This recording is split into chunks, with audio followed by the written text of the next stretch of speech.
the black men allow themselves over the last 70 years, because it wasn't that way. Where it was that way in Africa, where the black women rule over the black men. And that's why Africa, one of the reasons Africa fell apart, became weak. In the United States of America, why are the black men allowing the black women to rule over them? That's happening today. There's a lot of things. I did a lecture called, 2 lectures I did. One was called The Miseducation of the Black Woman, and one was The Cure for the Hatred Between the Black Man and the Black Woman. What the white man did in his grave, if you go before, I remember an interview I saw, and you talked about during Jim Crow, black people were better. That's correct, right, what you said? They were moral, they got married. They didn't see white people as superior. They didn't feel that they were less or more than white people or anyone else. They did for themselves. They respected others. They loved their neighbors. They worked hard. They bought land. They did their thing.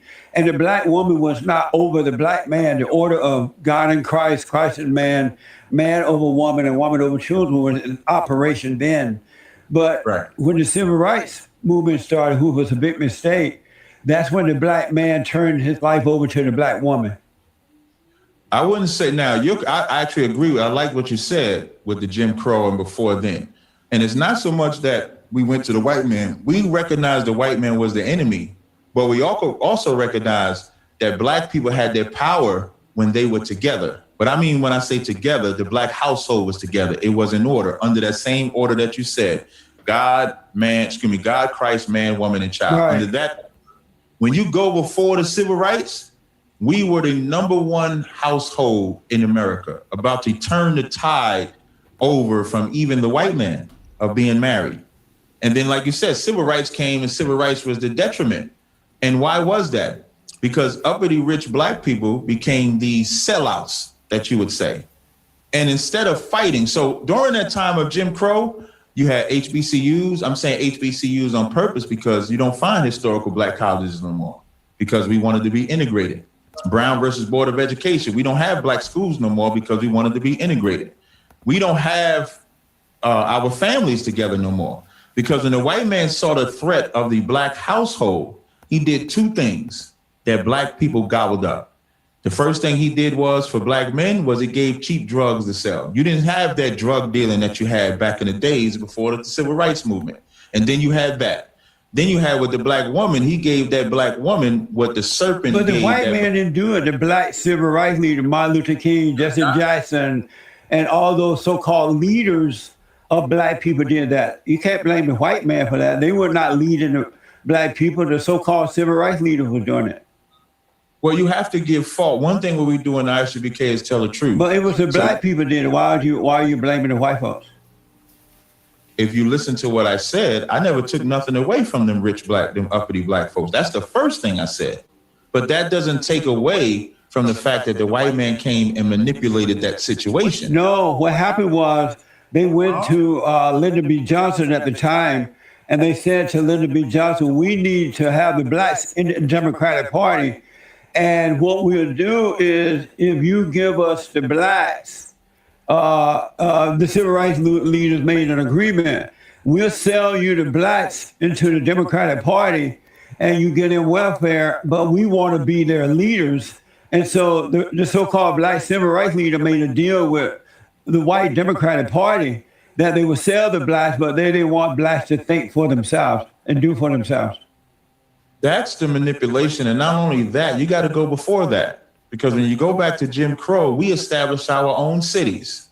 How did them cities get destroyed? They didn't get destroyed by black people. You know, there's never been an air attack in America until Black Wall Street happened, when they flew aircrafts over the city of Tulsa, Oklahoma, to drop grenades out of jealousy over a lie. So because they said some black person whistled at a white woman, they burned a whole entire town down. You got that city. You got the city in Detroit. You got the city Seneca Village where Central Park is at in New York. Well, that's not why the Wall Street thing happened. The reason that happened was there were a couple of black businessmen and white businessmen who disagreed on some type of a deal. And then they start arguing, fighting with one another. And just like any terrorist attack about America, it started and went into a riot. They didn't do it just because the blacks were black or that they had businesses. So you're calling a black man a terrorist because he wants to keep his business? I'm just saying the warfare between the white and the black broke out because they had disagreements. But if you say America is so great and the white man is so great, why would we be labeled as terrorists? We should be American. We should be American. Hey, come back. What I'm saying is that wasn't a terrorist attack about America at the time. They didn't like go out and get some airplanes and just attack.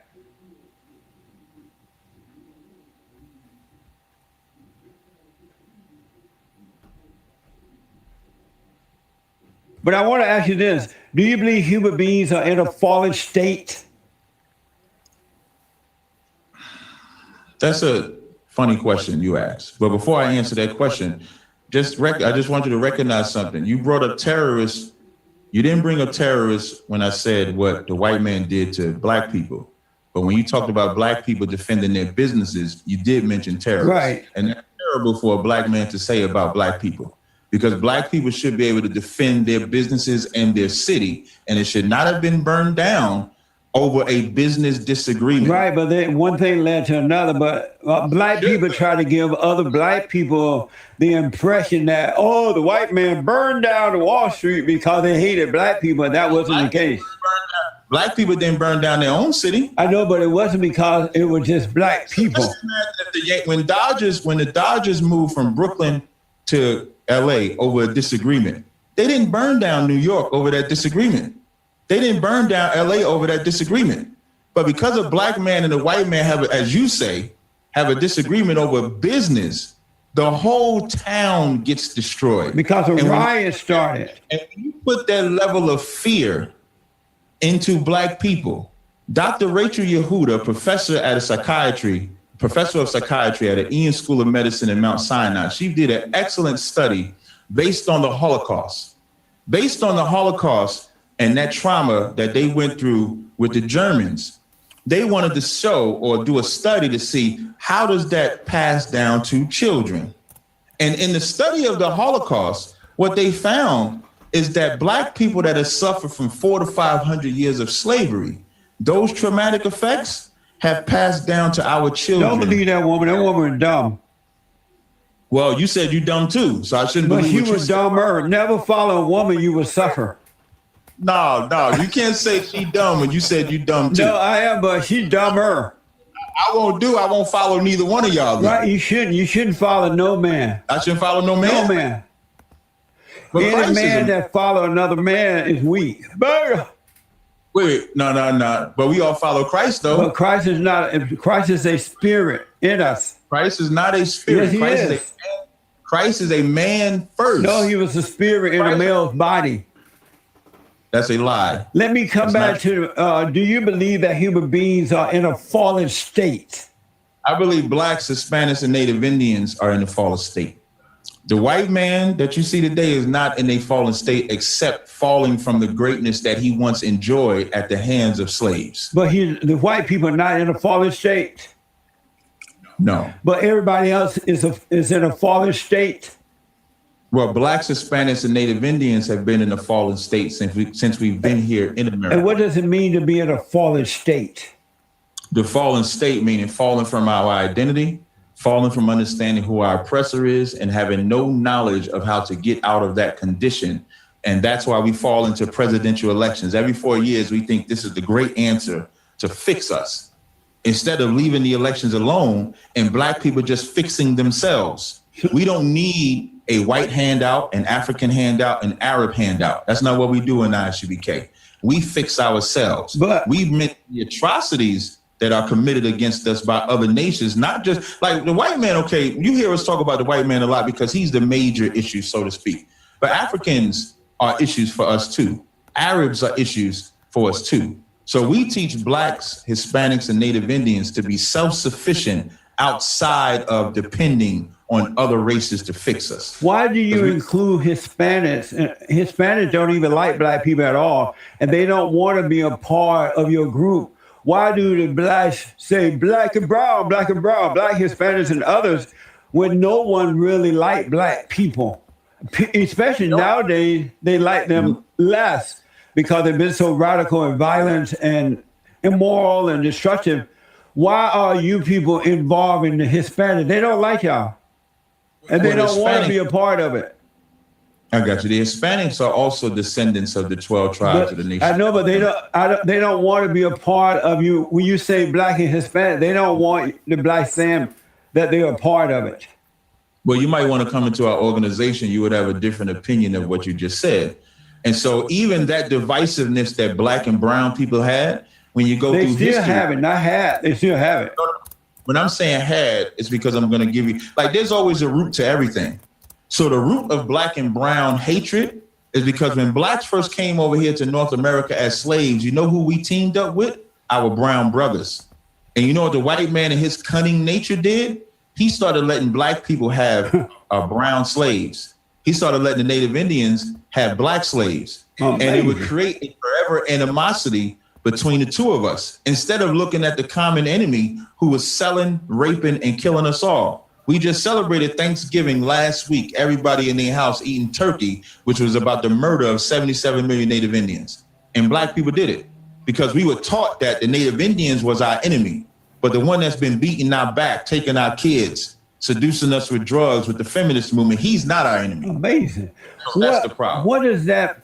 I mean, so you're telling me that it's the white people have not fallen away from God. The blacks, the Mexicans, the Chinese, and others are the only ones who've fallen away from God, but not the white people. They still have a relationship with God.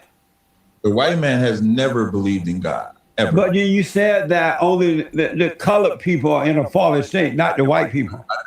I didn't say colored people. The blacks and Mexicans and others, they're the only one in the fallen state, right? Right. Because and so white people have not fallen. No, they rule America. So they have not fallen. Listen, the white man is doing exactly what he wants to do. So he's not in a fallen state. No. Amazing. I bet the white people are going to be glad to hear that.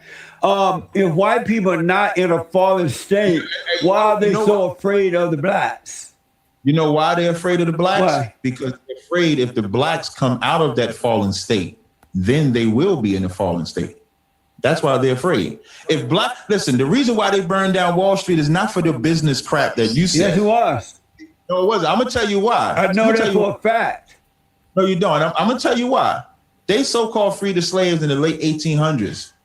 By the 1920s, when the white man was in his so-called depression, we established colleges, cities, banks, hospitals, lawyers, doctors, etc. in 40 years. 40 years. And that white man said, imagine if I let these niggas get 50 years or 100 years. What would they become and where would I be? And that's biblical. In Exodus, the first chapter, when Pharaoh saw the children of Israel, he said, let us deal wisely with them unless they get bigger than us and mightier than us and overtake us. The white man's greatest fear is that black men get off drugs. No, the white man's greatest fear is that black people are going to kill them and take their stuff. If we're not on drugs, then we don't have something afflicting us and we can focus on the real enemy. If we're not aborting our babies, then our children get to grow and get to prosper. If that black house is fixed, then the black man and black woman don't have that animosity and anger towards each other. And that's the number one threat to white people. And the proof of that is, like I said, when you go to before 1964, the black household was the greatest thing going. And the white man strategically targeted that. No, it was the black civil rights leaders who did that. But let me ask you this. Do you believe white people are superior? No. Do you believe in white supremacy? No. I don't believe in white supremacy and the fact that they're supreme, but the white man does have the power to lock black men up, black women up. He does have the power to put drugs in our community, not in their community. He does have the power to hire and fire. So he does have that power. What does it feel like to you, Tazaryach? Right. Tazaryach. What did give him a hand for saying it right. Give him a hand. Amazing. What does it feel like to you personally? Not to your group, but to you as a male. What does that feel like to hear yourself blaming and complaining about another man and that you can't make it because some other man to keep you down.